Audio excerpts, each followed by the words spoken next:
This episode of A Hit to the Head is brought to you by Better Fantasy. We will be hearing from them at the halfway mark of today's episode. Stay tuned for a special offer for them. But for now, let's roll the intro.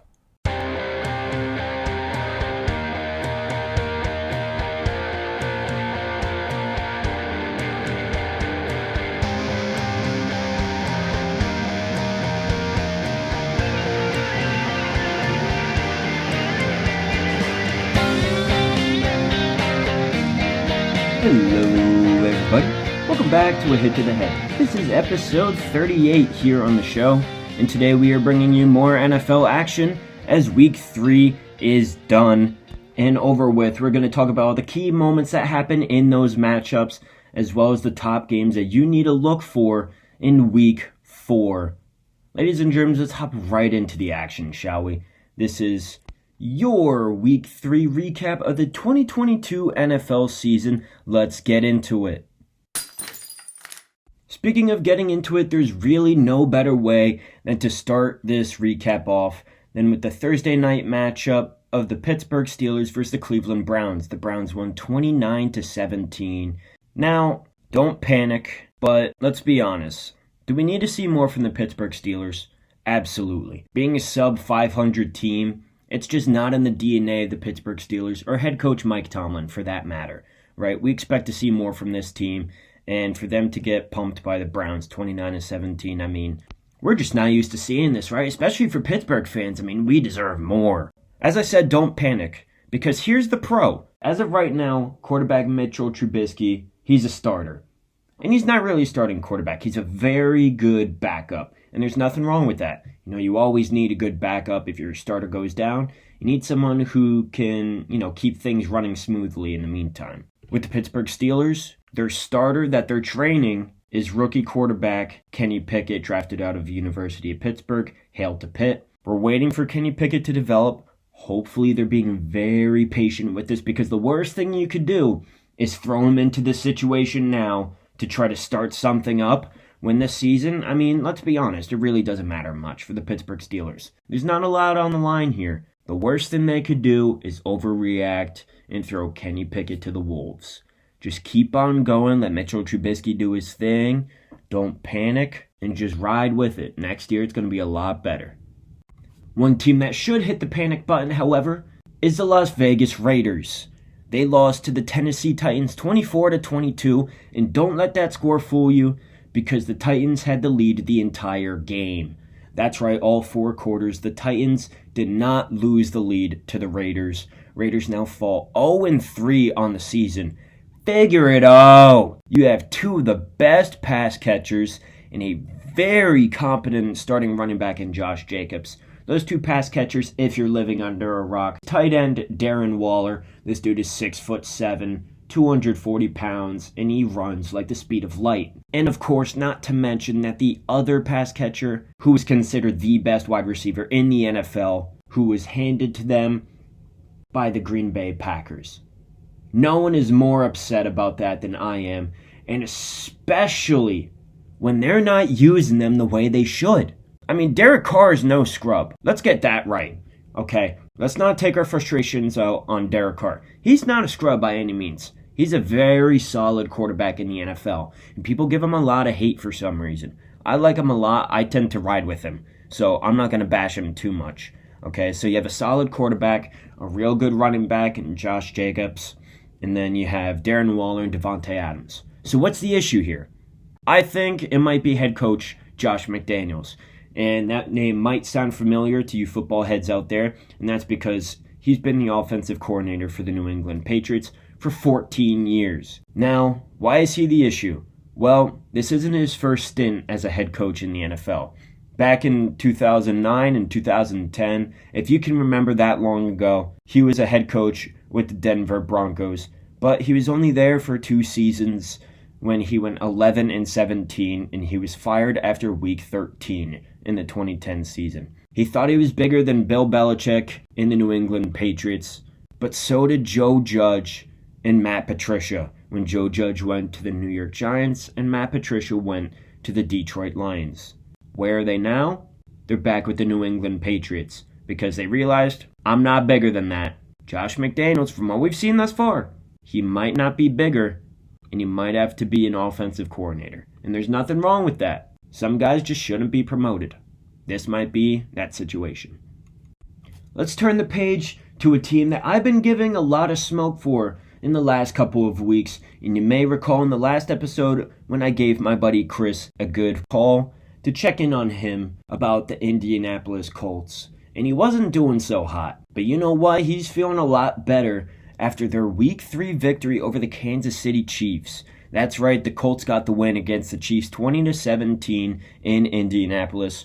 Shout out to Matty Ryan, Matty Ice as he's formerly known, the quarterback for the Colts, formerly for the Falcons. This was a combined effort to close out the Chiefs. They ended off their last drive on offense in the fourth quarter with a 16-play scoring drive, killed 8 minutes off the clock, and then when the defense came out onto the field, they forced an interception, and that really sealed the deal. This is the kind of win that flips the morale 180 degrees. I'm excited to see what the Colts do moving forward. We're going to have to keep a tab on this. The Dolphins got the win against the Bills 21-19. The Dolphins rose to the occasion. I mean, what can I say? They're ready to buzz. They have their eyes set on a strong 2022 season.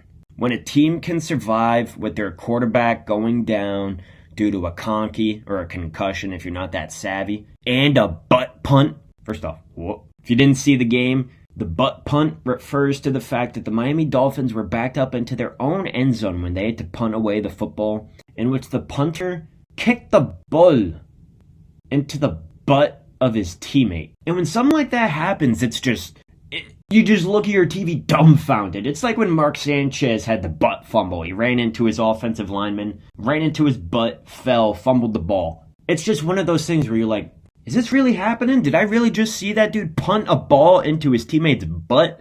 And it did happen. It actually happened. And you know what? The Dolphins survived.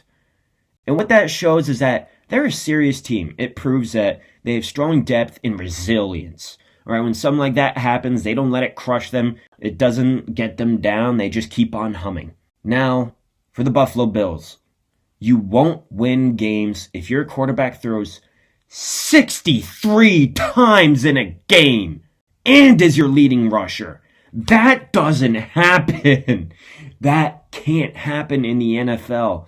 I don't know if you guys have been playing Madden too long, the video game, but that doesn't work in real life. You can't throw a football 60 times in a game and expect to win. It doesn't happen. I said this last year and I said it the year before. The Bills need to find a way to introduce the run game more. They cannot get in these scenarios where they're just yeeting the ball all game. It just can't happen. It's not sound football. Okay, you got to balance the run with the pass with the run. They go hand in hand. If you don't go hand in hand, one of them is going to get run over. Brothers and brothers. The NFL season is back. And with that, so is fantasy football. And ladies and germs, I got news. I have news. Let's be more formal here. Gone are the days where I'm repping the average Joes. I mean, they just weren't doing it for me. They just couldn't get the job done. I mean, for far too long, we were riding the back of the standings. We just couldn't get the job done. And so I'm moving on to greener pastures. I have started Team Globo Gym. I need a powerhouse. I need someone firm.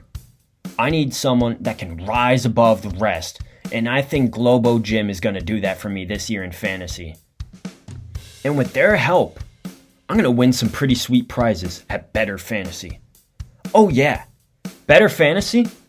It's the first platform that's enabling you to sync your existing fantasy league and bet on the matchups. I've been using this app, and I can't begin to explain how awesome this is. I mean, this is really an ingenious idea. You have sports betting and then you have fantasy football. Boom! Smack them together, you have the greatest creation ever.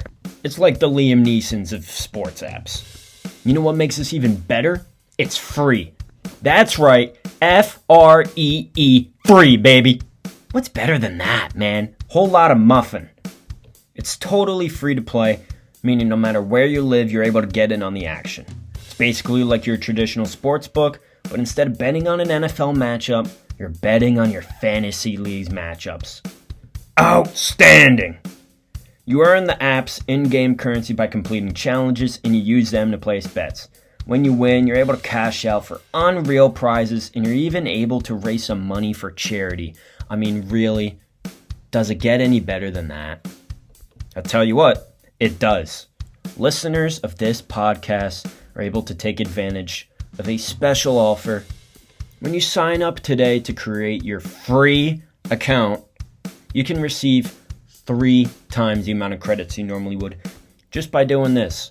When it asks how you heard about us, you just tell them your friend from a hit to the head told you so. Head over to Better Fantasy right now. Create your account. Get in on all the action. Better Fantasy, BETTOR fantasy.com. Once again, Better Fantasy, BETTOR fantasy.com. Long live Globo Gym, and shout out to me for my spelling. Trotting along here, we have the Baltimore Ravens going into New England to take on the Patriots. The Ravens got a pretty solid win here, 37-26.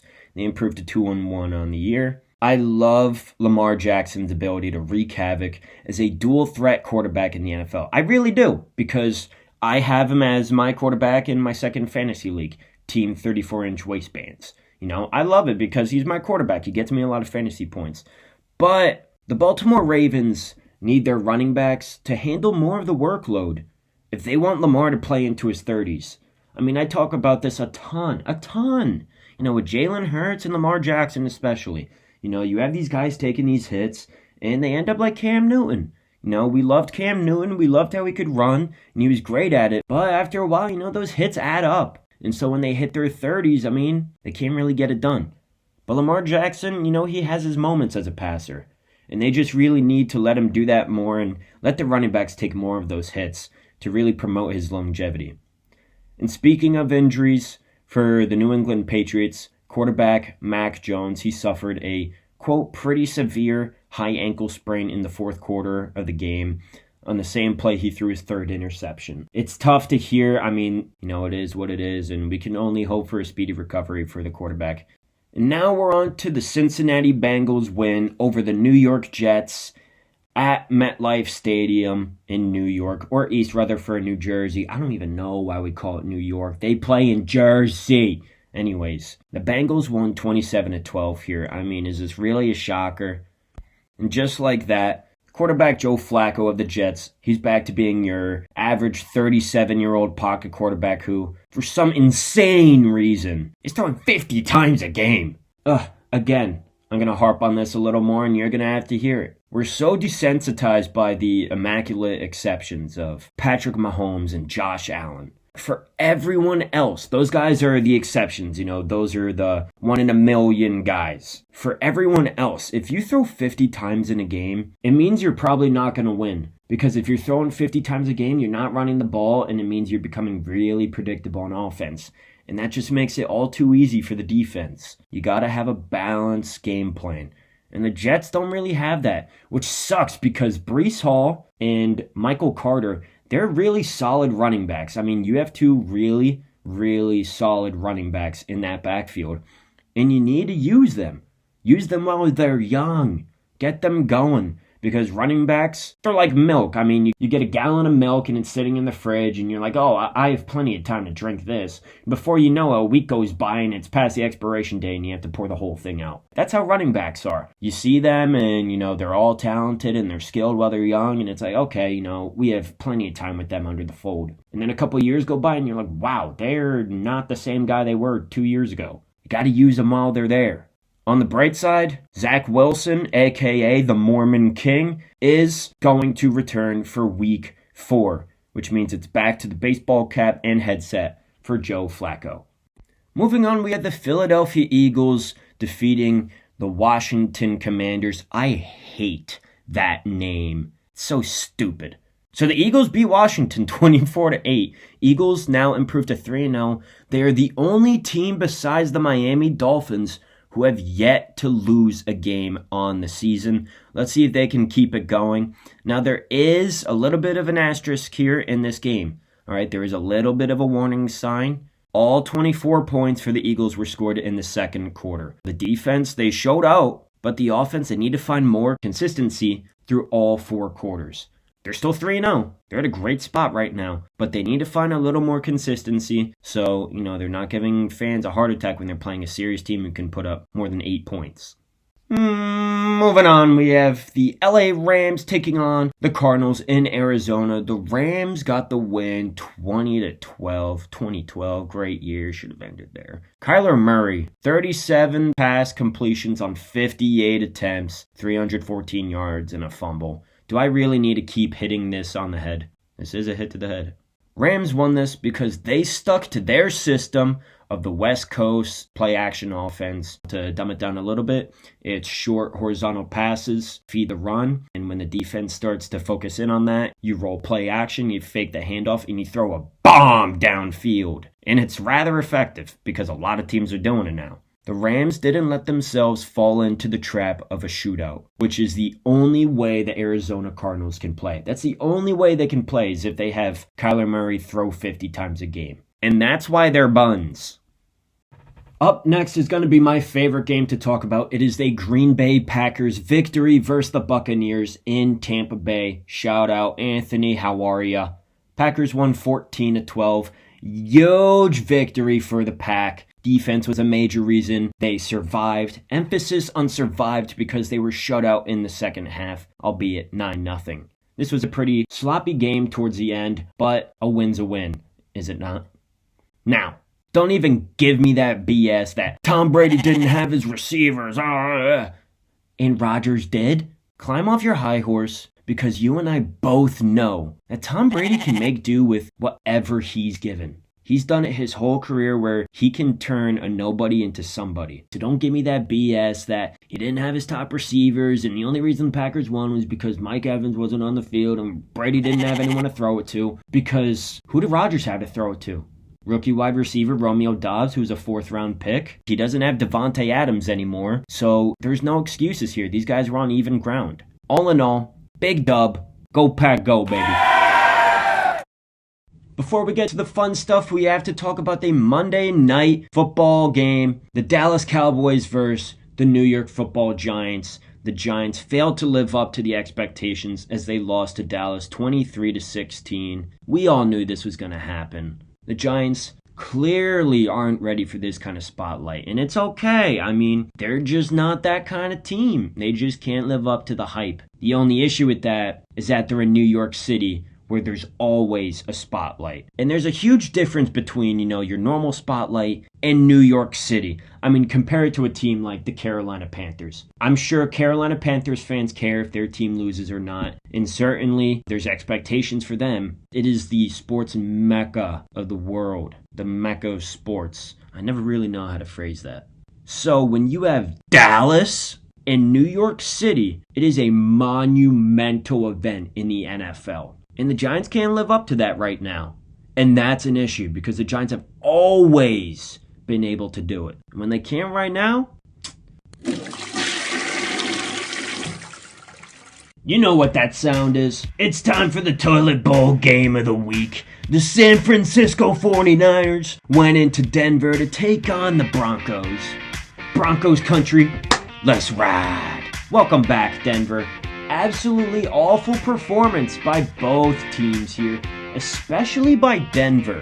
They won 11-10 in this game. What? Brother, welcome back. You deserve to be here. 9 3-and-outs on offense. 9 3-and-outs. They barely eclipsed 150 passing yards. And in the aftermath, when talking to the press, quarterback Russell Wilson, as on par, he goes, it was a great win. I mean, great team. We're all really starting to learn each other, and I love it, man. It's awesome. Broncos country, let's ride. Hey, do whatever you got to do to help you sleep at night, but no one can deny that this Denver Broncos team is sus. 49ers, what the heck is going on? This should have been a great matchup, but you know what? It was just a total bust. This is your Toilet Bowl game of the week. Can't wait to see you next week. Well, guys, I hate to say goodbye, but on the bright side, it's not over just yet. We got to give you the top 5 games for Week 4. You didn't think you were going to miss out on that, did you? Let's start it all off with the first matchup, Washington at Dallas Cowboys, 1 o'clock p.m. Sunday. I'm taking the Dallas Cowboys because they are the only team that has a real name in this matchup. The real reason is because I didn't like what I saw from Washington against the Philadelphia Eagles. And the Dallas Cowboys, they're starting to find their stride with Cooper Rush at quarterback. I have a little more faith in Dallas than I do Washington. Again, Washington at Dallas, 1 o'clock p.m. Sunday. I have the Cowboys. That sucks to say. At number 2, we have the Buffalo Bills at the Baltimore Ravens, 1 o'clock p.m. Sunday. Again, that is the Buffalo Bills at the Baltimore Ravens, 1 o'clock p.m. Sunday. This is going to be a great game to watch. You have 2 of the top quarterbacks in today's NFL going head-to-head here. Expect a lot of offense, a lot of scoring here, points on the board. I'm taking the Buffalo Bills solely because they can put up a lot of points in their defense. They can hold you down. Baltimore Ravens, I haven't really seen their defense step up to the plate as they should. We had a lot of expectations for them, and they're just not living up to them. Plain and simple. So that's why I'm taking the Buffalo Bills against the Ravens, 1 o'clock p.m. Sunday. Again, that's the Buffalo Bills at the Baltimore Ravens, 1 o'clock p.m. Sunday. Great game. At number 3, the Denver Broncos at the Las Vegas Raiders, 4:25 p.m. Sunday. Again, Denver Broncos at the Las Vegas Raiders, 4:25 p.m. Sunday. I'm taking the Raiders in this because Broncos country is not riding. Las Vegas Raiders, they're coming off 3 embarrassing losses, and you think they need to make a statement at some point. And I feel like this is a good spot to do so. You start to know where teams are at. Raiders, they had one last chance to really show that, the first few weeks, it was just a flaw, okay? We have some things to figure out, but we're still a sound football team. I think this is what this game is going to turn out to be. That's the Denver Broncos at the Las Vegas Raiders, 4:25 p.m. I'm taking the Raiders. Again, Denver Broncos at Las Vegas Raiders, 4:25 p.m. Sunday. At number 4, the Kansas City Chiefs at the Tampa Bay Buccaneers, 8:20 p.m. Sunday night, prime time. Again, Kansas City Chiefs at the Tampa Bay Buccaneers, 8:20 p.m. Sunday night, prime time football. This is going to be a great game. We always love to see Patrick Mahomes. We always love to see Tom Brady. And it's even better when they're playing in the same game. In this one, I'm taking the Chiefs. I have a lot of confidence in Mahomes. No kidding. And his ability to get the offense going. They're always going to put up a ton of points. They're always going to match the other team. Tom Brady and the Buccaneers, I just really haven't seen that same edge that they've had for the past 2 seasons. They're going through growing pains, and it's pretty obvious. And it's starting to get in their own way. They're tripping over themselves. And that's why I'm picking the Chiefs in this one. Again, that's the Kansas City Chiefs at the Tampa Bay Buccaneers, 8:20 p.m. Sunday night, prime time. And last but not least, we have the LA Rams at the San Francisco 49ers, 8:15 p.m. Monday night, prime time. Again, that's the LA Rams at the San Francisco 49ers, 8:15 p.m. Monday night, prime time. I'm taking the Rams here because they're the defending Super Bowl champions. The 49ers were just in the toilet bowl game in the week. Matt Stafford's going to do his thing. Cam Akers, he's going to bounce back. It's going to be a great game to watch if you're a Rams fan. 49ers, you might get pumped. Again, that's the Rams at the 49ers, 8:15 p.m. Monday night, prime time. I have the Rams. But those are your top 5 games for Week 4. Be sure to tune into those and enjoy the football. Fellas, that is all we have for you today in this episode of A Hit to the Head. Thank you so much for tuning in. If you enjoyed the episode, please be a friend, share with other friends, families, neighbors, dogs, anyone you meet on your path throughout the days. Come on, be a good Samaritan. If you didn't enjoy this episode, what's the matter with you? I'm holding it against you. Come on, wake up and smell the coffee. Head over to our official website, ahittothehead.com, where you can read all of our cool blog articles on all things sports related. You can check out YouTube videos, podcast episodes, and more. Follow us on Twitter at @HitToTheHead, where you can receive notifications on all that fun jazz that we just mentioned. As always, be sure to take care, be safe, and we'll see you all in the next one.